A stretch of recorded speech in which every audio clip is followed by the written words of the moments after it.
going to see a run through from start to finish of Nubium. So I'm going to start off in our companies and contacts area. I'm going to pick a particular customer.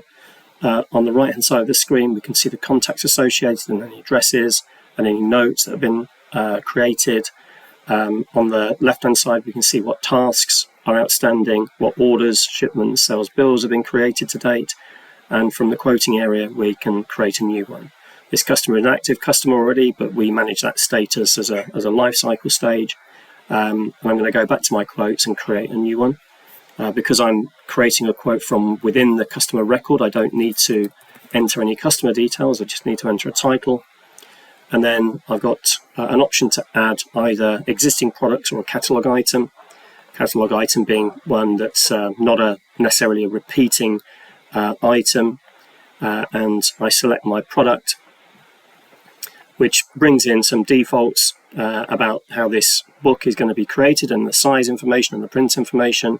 I can enter multiple quantities, and I can do either a calculation or a comparison.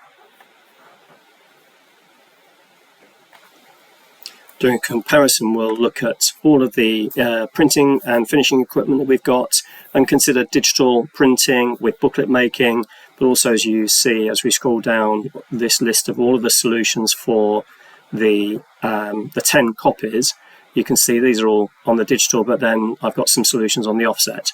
And the offset will consider, binding these through a booklet maker, but it will also consider binding these through a more conventional stitch liner, if that's what you have.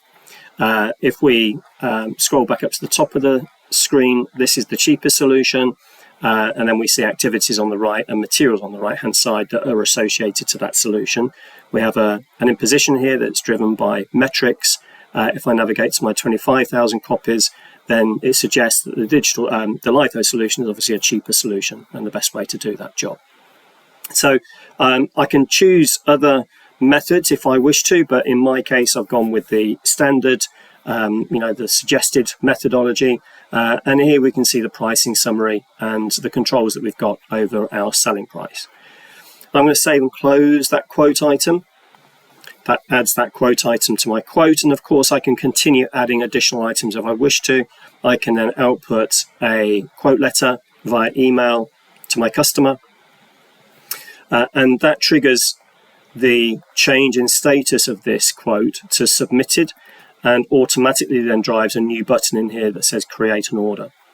So we're going to create an order now, remembering that this is an estimate to order workflow. The order gets created. It's there to manage shipping and billing. If the items on the order require manufacturing, then the software will automatically create a job, and we'll see that in a second. We'll focus on the order at the moment, so we can see here that the red truck is just there to indicate the fact that we need some shipping instructions. So I'm going to add just a single shipment, but this could be a much more detailed multi-shipment, where I can assign different quantities to different locations. And really, that's where I can leave the order until we need to come back to create the final bill. So the software has now, we've got our order created, we've also got a job in the software. So it's job number 4. Job number 4 has got some information about the items, some information about the operations and the materials. We can see the laydown. We can identify that this job has been approved, so that just gives it a green thumbs up.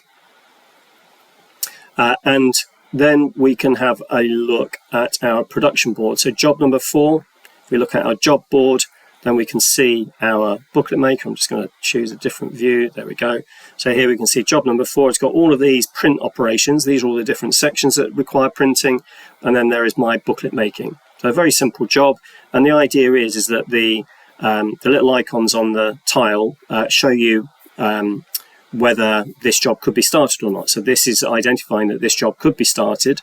As soon as I click on that, then we create another egg timer on the subsequent process, and the color of that is orange, just to reflect the fact that this process has only just started, it's not completed, and that will change color accordingly when the operation is when the preceding operation is completed. So I'm going to go back to the job area, just have a look in here. We can also say, I mentioned about materials. So these are the materials that we're expecting to have in inventory. But if we don't have them in inventory, then the software will generate what we call purchase requirements. So I've got purchase requirement here. So I'm just going to create a purchase order. This is for a fleece for another job. This is a goods item, really not necessarily a raw material that we're going to manufacture, but it's just something that a customer wants. So the idea with purchasing is I can email off my purchase order to my supplier.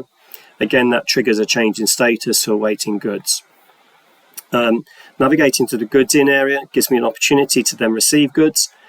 So I can highlight an entry. I could have highlighted multiples if I wanted to, and say that this item is now being received, confirming the quantity because it might be a part delivery. So I've now fully received that purchase order. So in my GRN area, we can see what I've received. If we go back to the purchase order, we can see that the purchase order is now at a status of awaiting invoice because actually that's the next logical step. We have our inventory module that would store those fleeces, for example. So we'd see everything that we've got in stock, as you can see here. And I'm going to go back to my job and I'm going to complete the production of that job. Let the system know that we've created 10 of those. We could have overproduced or underproduced. The software is now going to also tidy up all my raw material allocations and issues. So that's all managed automatically. And ultimately the job is now no good to me because I've done everything from a production point of view, so I can complete that job, which just tidies everything up for me, but allows me to go to my shipments area. This was the shipment that we created, and I'm able to define, just clicking on this button to say that that's now been fully packed. And then the icon changes to allow me to say it's now been shipped. The shipment moves across to the shipped column over here, and I've got an option to say that that's now been received by the customer. So the final piece in the jigsaw is to create a bill. So here we've got our billing.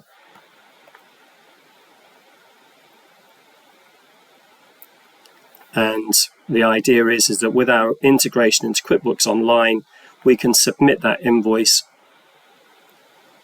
So if I now navigate to QuickBooks very quickly, you can see I've got 2 invoices in here based on today's transactions.